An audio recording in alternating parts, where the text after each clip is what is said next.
Let me ask you a question. Do you think that sexually explicit lyrics and provocative music videos, what do they do to you? Do they outrage you? Do they entice you maybe to buy more of that music? Well, you know, since Elvis Presley swiveled his hips, critics have said that sexy music damages our children. Some say that men have always exploited women through music like this, and that now even women are starting to exploit women. Today we're going to meet the artists who perform it. And how do you listen to this music? How do you get away with that in the house?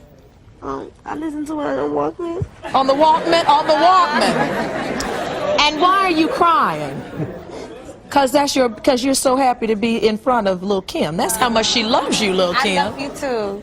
Now, Chanel, some people are concerned. What would your mommy do if she knew you were listening to words like that?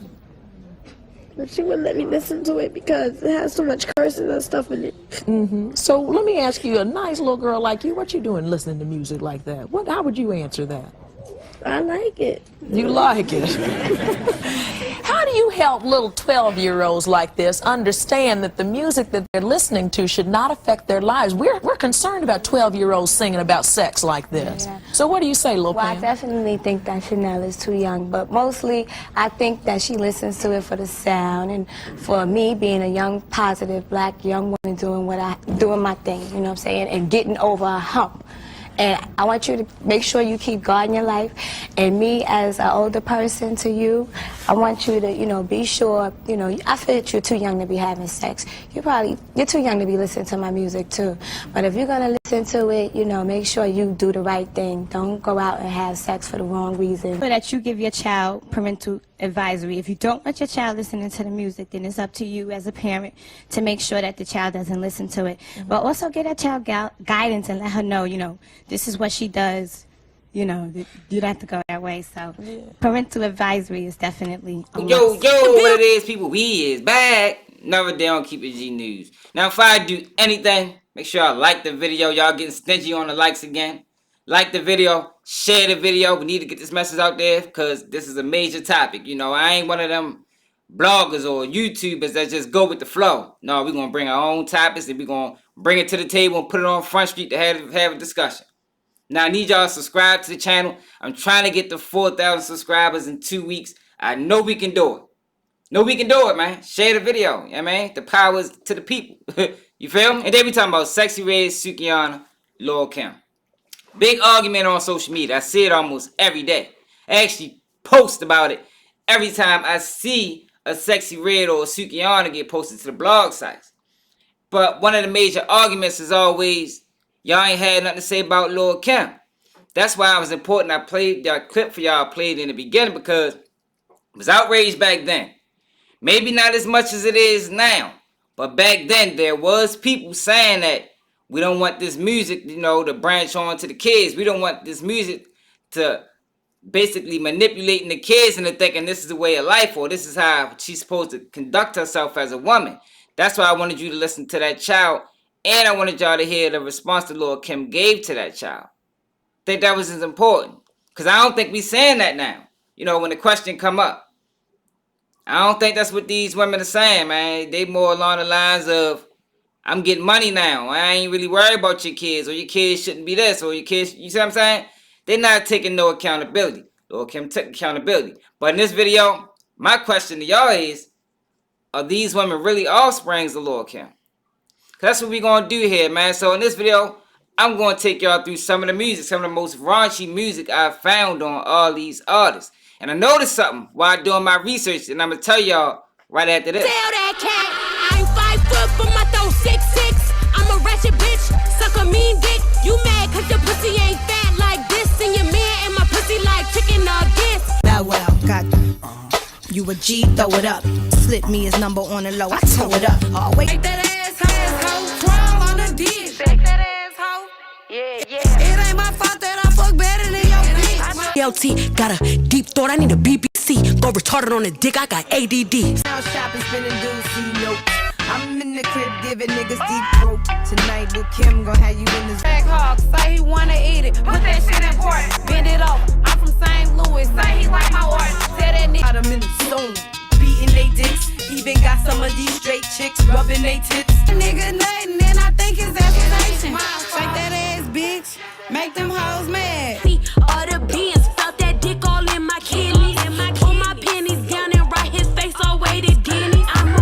my pussy fresh like Dougie. Watch the show as my flow bubble over like Mose and Cristal. Ain't Take it off when you finna nut. Told him shoot that shit on my butt. He got a bitch, I don't get no fuck. All these niggas the average whore, cause I'm focused. I rock Versace lamps and soaps. You a dog ass nigga, I'm a dog ass bitch. My nigga like to dress me up and get my hair and nails fit. Shit, if money ain't a thing to help a bitch pay a rent, it ain't tricking if you ass nigga though. When I fuck a nigga, I fuck him on the low. Lost my virginity and same chick that you wanna get with. Lick up in my twat, gotta hit the spot. If not, I'm an old competitor. Now, before I get into the main reason why I think they are different, because I do think they're different. One of the things I noticed when I was Googling and YouTubing and trying to find videos of these women was, it's a different time now. And though Lord Kim was raunchy, for the most part, it was on an album. You know, these wasn't songs that was getting put on the radio. And if it was on the radio, it was blanked out heavily. Even on YouTube. You know, some of these words that she was using in a mixtape or on her albums, they get blanked out on YouTube. Because back then we had something called parental advisory. That was the main thing back then. I don't think that exists now. I don't know what happened to the parental advisory. But a lot of these songs that Sexyy and SUKIAHANA is playing or rapping or performing, it's right in your face. It's all over the internet. Now that could be because the internet didn't change. You know, it didn't evolve. Or it could be something else. I don't know. You be the judge. But the major reason I think that it's a difference, and the reason I think that a lot of people don't understand that it was outrage back then. But back then, hip-hop was maybe what? 20 years old? You talking about Lil' Kim got in the rap game at 1994. Hip-hop only 50. So you figure by the time Lil' Kim got into the rap game, hip-hop was only 30. And it took a while for it even to get to that point. You know, the first 10 years, it wasn't destructive music. Now, don't get me wrong. I'm consistent in my approach. You know, I feel the same way about drill music. Drill music gotta go. It's dangerous. I pointed out on numerous occasions how everywhere drill music go, the crime rate increases. So, this ain't one of them. This ain't no one-sided argument. I ain't just hard on the women, nah. I'm looking at everything, you know, tied into a knot. But one of the things I noticed, like I said, is if you know about agendas or how things evolve, you know, I don't y'all know how sometimes you got them commercials where it might have been a medicine that somebody took 15, 20 years ago, and then now when they facing the backlash, now they can sue. Similar to what's going on in the rap music. Similar to what was going on back then with Lil' Kim. Yeah, it was outrage, but at the time, hip-hop was still relatively young, especially that brand of hip-hop. So people didn't know what it was going to do to the people. Yeah, they had an idea, but now we seeing the fruits of hip-hop in the community. So when you see people yelling about, yo, Sexyy Red need to go, or SUKIAHANA need to go, or they industry plants, that's because we're in a different time now, and we actually know what those lyrics can do to the future. You know, it's not just about them or being hard on them. Shit, I'm saluting them. Loving that the fact that a lot of women get money right now. But the message that they putting out is dangerous. And it was dangerous back then when Lil' Kim did it. But the only difference is, and that was the point I wanted to make this video, because like people don't really understand what the difference is. The only difference is back then, hip-hop was young. People didn't know what it was, you know. We knew it had an impact, but we didn't quite see it, you know, because it wasn't there yet. Now we seeing it, full blast. And this music that's getting put out now, when it come down to drill, and this Sexyy Red, SUKIAHANA type music, and it look like to me, that's what's being sold. I start saying Lotto, she edging a little bit, you know what I mean? She going over that line too. Most women. I even seen a video with Scarlett. You know, she came out raw. Now they trying to doll her up, make her sexy up. You know, make her music a little raunchy. And it's dangerous, y'all.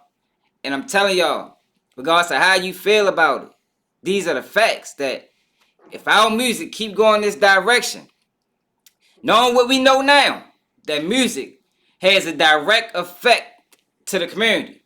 Direct, you know. I don't think it could be more direct than this.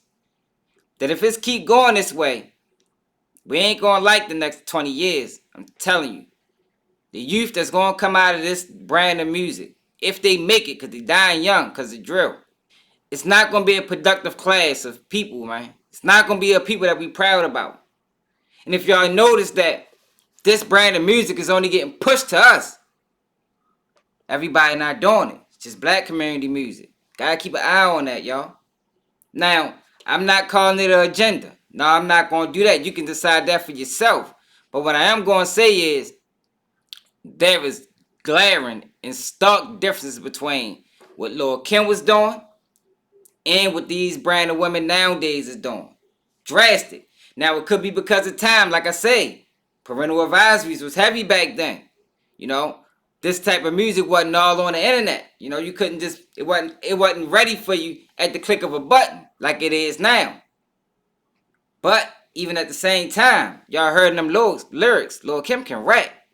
You know what I mean? It's tons of songs when Lil' Kim ain't speaking nothing about the raunchiness that we talking about today. All bars can go with some of the best men. That's just one difference. I named a couple. I want to know how y'all feel about this. Do y'all understand what I'm saying, or y'all still want to keep the same argument that these women are the new Lil' Kims or trainers? Let me know in the comments, man. Let's keep it G. Nigga can't do what I do, y'all niggas can't copy me. Let's keep shit G. Let's keep shit G. Let's keep the shit G. Let's keep shit G. Let's keep shit G.